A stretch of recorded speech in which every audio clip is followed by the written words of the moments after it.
Peaches, of course, are a popular fruit crop here in the Midwest.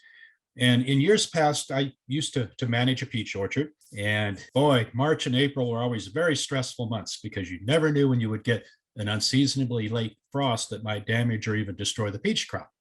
But in those years where we had a crop of fruit on the trees, then the stress began in May, because this is the point where we need to be thinking about thinning the fruit. Now, peaches are prolific. They set lots and lots and lots of fruit. And if you have a full crop of fruit on your tree, especially if it's been several years since you've seen a full crop of fruit on your tree, it can be very difficult to bring yourself to go out and pull 9 out of 10 of the peaches off the tree. But this is what you need to do. This is what we need to be thinking about when we're thinking about thinning peaches. So let's take a quick look at the thoughts behind thinning peaches and the process. So why would you consider thinning peaches? Well, if you don't thin peaches, there can be problems. I mean, there's some definite goals of thinning peaches, and certainly to improve fruit quality and to develop larger fruit. But the biggest deal related to thinning peaches is to reduce limb breakage. If we look at this lower picture here, you can see the result of allowing too much fruit to remain on the tree. Peach wood is brittle, and the weight of the accumulated weight of too much fruit can actually break trees down, break branches, or even sometimes break entire trees. So definite benefits for thinning peaches from the standpoint of fruit quality, but also just to keep your trees in good health and to reduce limb breakage. Now, thinning actually begins with pruning. And if we look at this picture here, we can see a branch on a peach tree. We can see the small branches that grew last year. We got to keep in mind that peaches only flower and set fruit on the shoots that grew last year. And in this case, there were a number of small shoots that grew in this part of the tree. And each one of those small shoots has a number of fruit on it. We can see that clearly in this picture. And yes, we could go in and hand thin all of that off, but it's actually much easier to prune off these very small twigs when you're pruning the tree. And by doing so, you remove some of the excess fruit at that point. It's much easier, much more practical, much more efficient from the standpoint of thinning to remove this fruit by pruning off these branches than to come back later on and try to remove the fruit. Always have questions about thinning blossoms. And certainly a person could thin off a portion of the crop by removing some of the blossoms, but that's risky in Missouri. Peaches bloom typically towards the end of March, early April, well before our last predicted frost date. And there can be situations where we have a mild frost that, might remove just a portion of the crop and still leave plenty of peaches. But if we've already previously removed flowers and then we have a frost, it can actually remove everything that's left. Keep in mind, we really only need about 10% of the blossoms on a tree to actually set into fruit to have a good crop of peaches. But if we've removed a portion of the flowers and then frost removes an additional portion of the flowers, it can lead to a situation with a short or a lost crop. So typically in Missouri, we don't thin blossoms. We focus on thinning fruit. Now, when is the best time to thin fruit? Well, if you watch peaches, as soon as the flowers are pollinated and the petals drop, we begin to see development of the tiny fruit.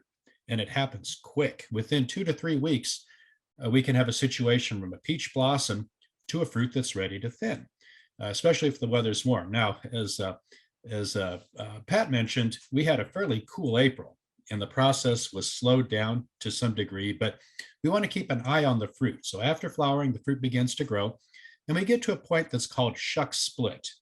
And if we look at this picture, we can see what shuck split is all about. The shuck is actually a portion of the blossom that remains behind after the petals drop. And as the little peach expands, at some point it splits the shuck and the shuck falls off. And looking at this picture here in the very center, we see 2 peaches that still have the shucks attached and 1 peach where the shuck has fallen off. This is a good benchmark from the standpoint of when you should start thinning. At this point, you can clearly see which peaches are going to stay behind on the tree, and you can thin accordingly. You want to get your thinning done reasonably early, though. If you wait too long and if the fruit gets too large, you don't see as much benefit from the standpoint of improvement in fruit quality. Yes, you can reduce that issue related to limb breakage, but if you thin early, you'll see the added benefit of larger, better quality peaches.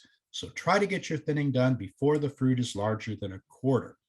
Most thinning takes place in the first 2 weeks of May here in Missouri. So that's a time to be thinking about. But again, it varies from year to year based upon when the trees were in blossom and how warm it is in April. It's also a good practice to save your thinning for dry days. Thinning, you unavoidably will damage some of the fruit that you leave behind.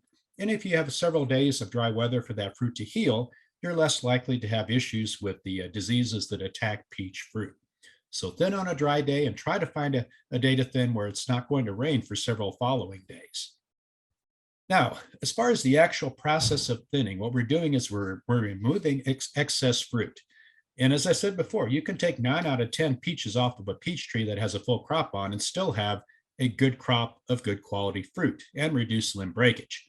But if you want to get down to sort of the scientific basis of thinning, if you thin your fruit to 8 to 12 inches apart, that's about the density that you want, because a peach fruit requires a certain number of leaves that are photosynthesizing and developing foodstuffs that will then move into the developing fruit.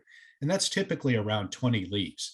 So if we take a look at this picture here, every place that there's a red arrow, that is where we're going to leave that developing peach on the plant. We try to place these peaches in the lower sections of long branches. This branch is about 2 feet long. And notice that we're kind of moving our fruit down towards the base of the branch. If we had kept the fruit on the very tip of the branch, there's a good likelihood that as that peach got larger, it might even break that branch off because or at least the tip of that branch off. So try to place your fruit towards the base of the branch. Try to place your fruit in the sun. Sun-exposed fruit is better quality fruit. So given a choice, try to select those peaches that will develop in the sun. And by this point in the development of the young peaches, you can usually see if there's been any damage to that fruit from stink bugs or tarnished flat bugs or physical damage or whatever it might be. And you can selectively remove those damaged fruit as you thin. So here's our diagram. These are the peaches that we're leaving. These are the peaches that are coming off. And notice that we're keeping 3 fruit on that branch, but we're taking 14 fruit off. So again, peaches are so prolific. Don't be afraid to thin and thin heavily. And in fact, this is what the ground should look like under your peach tree when you're done thinning. In a commercial orchard, it's somewhat of a brutal operation. Farmers will beat their trees with padded sticks, rubber hoses, ropes to knock off the excess fruit. But in the home orchard, we have the ability to go out and do this by hand. We can go through and thin by hand. My advice, thin your peaches and then come back a week later and thin them again, because very few people do a thorough, adequate job the first go round. So go around or take off the fruit initially and then come back and thin additionally, because there's always peaches you miss or for whatever reason, but you definitely want to get the job done before the peaches reach the size of a quarter. There are horticultural specialists across Missouri that are happy to help with questions related to peach culture. So please reach out to any of the horticulturists in your area. If your county is in a part of the state that has an open position, find a specialist close by, and I'm sure they'll be happy to help.